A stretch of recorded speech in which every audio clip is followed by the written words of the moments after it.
It's quite hard to promote an anthology show, especially one where, because we're always, there's quite often stuff we don't want to tell you and we don't want to show you. It's quite difficult to advertise the show. Sometimes we can't really tell you, oh, it's about a chemistry teacher who becomes a meth a meth kingpin. We can't tell you sort of what's going on in the show, so we have to sort of... that's already been done. Yes, that has bloody been done, hasn't it? Yeah. That's episode fucked. But what draws you in is, you're right, you can't give too much away. What draws you in is the extraordinary direction, sort of the way that it looks, and the cast that you bring to it. And that's something the casting is something you're both integrally involved in. Yes. Each one is run as a separate film, basically. Yeah. So it's I guess a pretty good gig for a director and for the cast, because it's not a huge commitment time-wise, and obviously for a director coming in, they get to, the rules haven't been established, so that they get to set the look and they get to work with the DOP that they want to. And there's a lot of creative freedom, I think, with an anthology, and particularly with Netflix as well. So hopefully it's a good gig for someone, and it's run like they're all totally autonomous. They're all run as their own feature films, and with all of the time and preparation that takes. So I think it allows the film to sort of realise itself fully. It means that it is also a pain in the arse, that, because it means you have to reinvent the wheel every single time. So even just.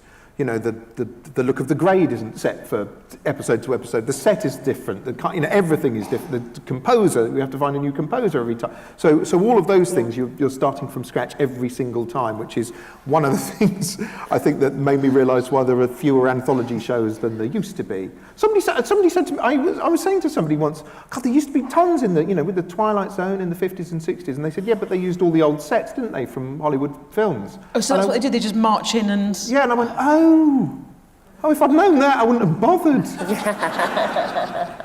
So, for two people who describe themselves as having, sort of OCD, and you have such a forensic level of control, when you're running an anthology, presumably at some point you have to say to the director, it's all yours now, because you can't micromanage everything.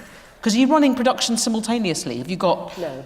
Okay. So we don't, just exactly for that reason. So they all film separately, and they are all their own separate blocks to allow us to be across everything. And when you're working with Netflix or any of the American networks, they are used to much longer runs of 10 or 13 episodes, and we decided not to.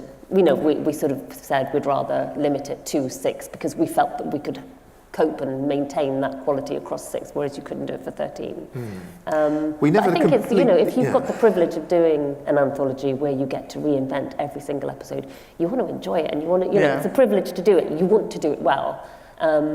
So we structure it so that we can be that annoying across every film. We are quite annoying across all aspects of it. I mean, we do get involved in every. I kind of like the sort of silly detail of getting involved in the typography of a sort of thing that's in the background for 1 second, and all of that kind of thing. They must love you, the art department.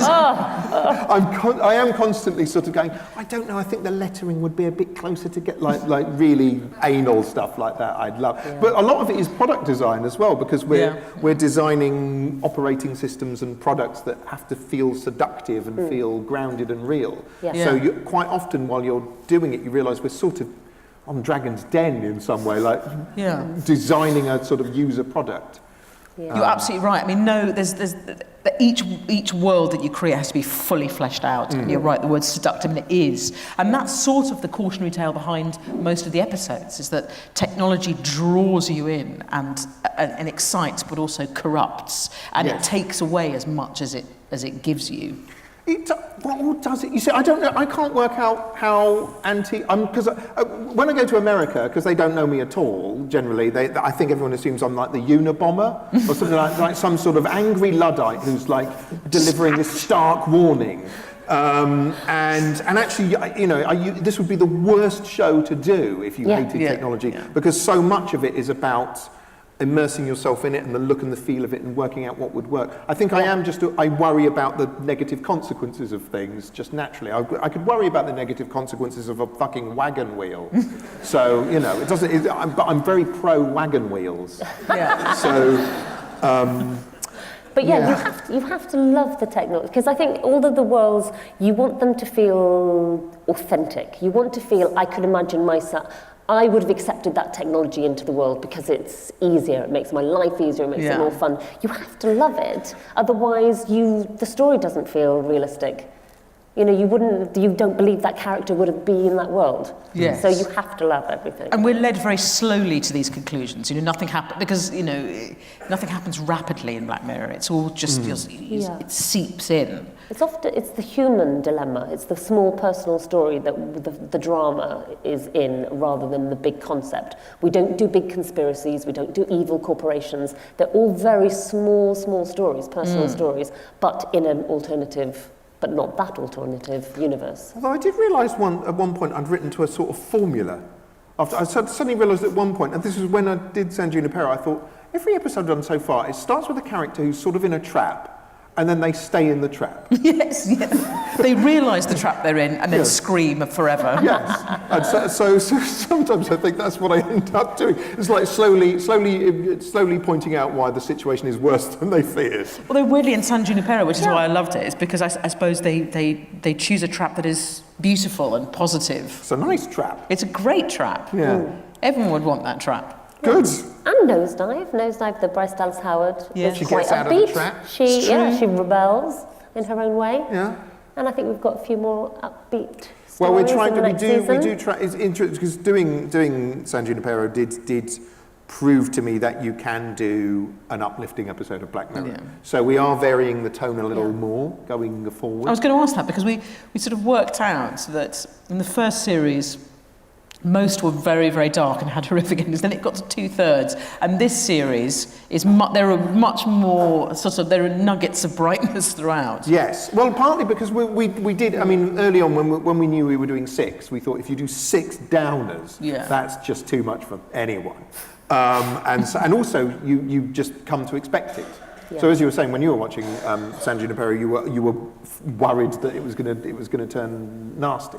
Yes. And then it doesn't, so it becomes a surprise. So I think we're now able to adjust the tone more, which is not necessarily to say like uplifting episodes. We can do kind of more comedic episodes or more. Yeah. I think you can afford the more upbeat, positive film without destabilising the whole season when you're a run of 6. Which is not to say which you don't want to shortchange the people who want the sort of horrible white bear playtest like Shut Up and Dance punch to the horrible body blows raining down on you.